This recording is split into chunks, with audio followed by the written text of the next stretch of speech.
pag-usapan lang natin ang breaking news. May pasabog na naman kasi ang bali-balita at exclusive na pinag-uusapan ngayon. Ang taray, sige, more throwback movie ng Katniel. Bonggang-bongga, grabe, may Katniel pa rin. Grabe nga naman kasi ang mga suggestion ng mga tao dahil sa throwback movie ng Katniel. Bonggang-bongga nga naman kasi dahil sabik na silang maibalik na sina Daniel Padilla at Catherine Bernardo at masilayan muli. Kita nyo naman ha, habang iwalay sila, pinag-uusapan na sila. Grabe nga naman kasi ang mga netizens at mga sasawarang kapitbahay, lalong-lalo na ang mga Delulu fans na Katniel fans. Na alam nyo naman siguro, noong nagparamdam ang dalawa, kinagulat yan ng mga Delulu fans. Samantalang nagbabardagulan sila noon sa kaarawan ni Daniel Padilla at Catherine Bernardo. Kasi ganito ang eksenang nangyari. Si Catherine Bernardo, noong siya ay nag-birthday, ang regalo ng mga Delulu fans ay orchids lang. Kasi paborito yan ni Catherine Bernardo, ang bulaklak na orchids. Samantalang ang mga Delulu fans ni Daniel Padilla, nagsimula sila April 1 hanggang sa pagsapit ng birthday ni Daniel Padilla. Pero take note meron pa silang pasahabog. Ayon kasi sa balita, gumastos sila ng malaking pera para lamang suportaan si Daniel Padilla dahil sa kanyang kaarawan. Pero natigil ang bardagulan. Bakit kaya? Kasi ang kanilang idolo ay nagparamdam nga naman kasi sina Daniel Padilla at Catherine Bernardo. Siyempre sabay pa kasi sila. Si Daniel Padilla, isinuot niya ang jacket na ibinigay ni Catherine Bernardo. Samantalang si Catherine Bernardo, isinuot niya ang mamahaling relo na ibinigay ni Daniel Padilla. At yan ang kinagulat ng mga Delulu fans ng Katniel. Ayon kasi sa kanila, minumulto daw sila ng Katniel. Kasi nakita na nila yan. Siyempre Delulu fans yun mga Katniel fans yan. Alam nila kung ano ang ibinigay ni Catherine Bernardo kay Daniel Padilla at alam din yung binigay ni Daniel Padilla kay Catherine Bernardo. Siyempre, hindi yan maitatawag na Delulu fans kung hindi nila alam ang nangyayari sa buhay ni Catherine Bernardo at Daniel Padilla. Kaya nagulat sila at nabigla sa nangyari.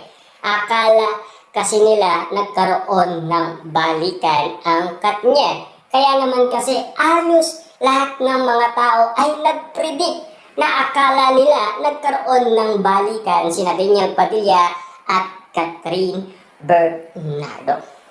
Yan kasi ang mga napag-usapan. Super bongga nga naman kasi ang nagiging resulta ngayon. Dahil patuloy na pinag-uusapan sina Daniel Padilla at Catherine Bernardo.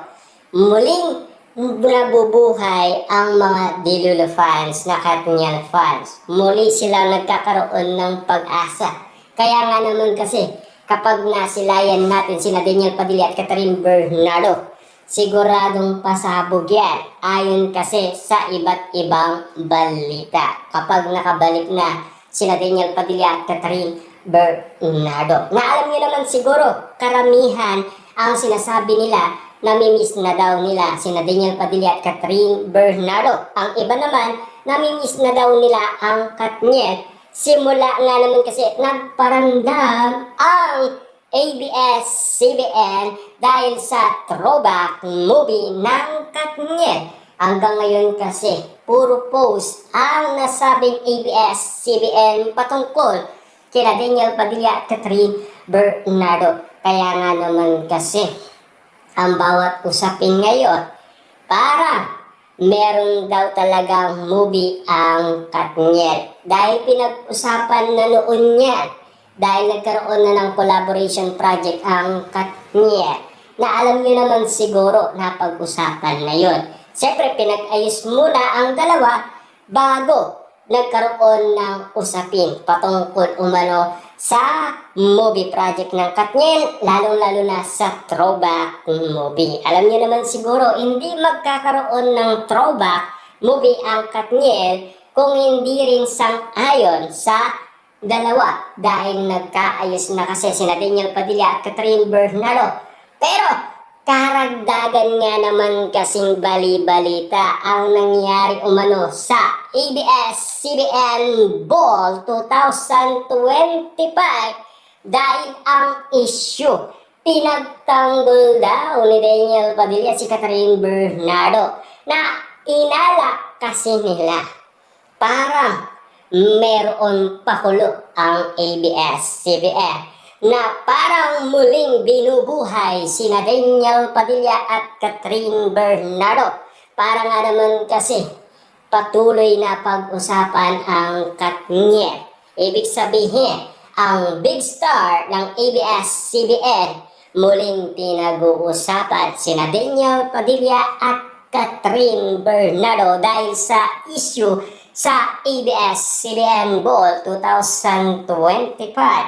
Dahil sa eksenang yon, inakala ng karamihan na magkakaroon talaga sila ng project. Dahil muli silang pinag-uusapan at lalong-lalo na, grabe ang paniniwala ng karamihan. Ibig sabihin, sa inala ng karamihan, unti-unti na nating nauunawaan ang iba't ibang suggestion o reaction ng iba't ibang mga tao dahil namimiss kasi nila sina Daniel Padilla at Catherine Bernardo. Siyempre, 2 taon na kasi ang iwalayan. Lalong-lalo na, nasanay na ang mga tao dahil tinatawag kasi dati Katniel, di ba? Pero ngayon, nasanay na silang tawagin Daniel Padilla at Catherine Bernardo.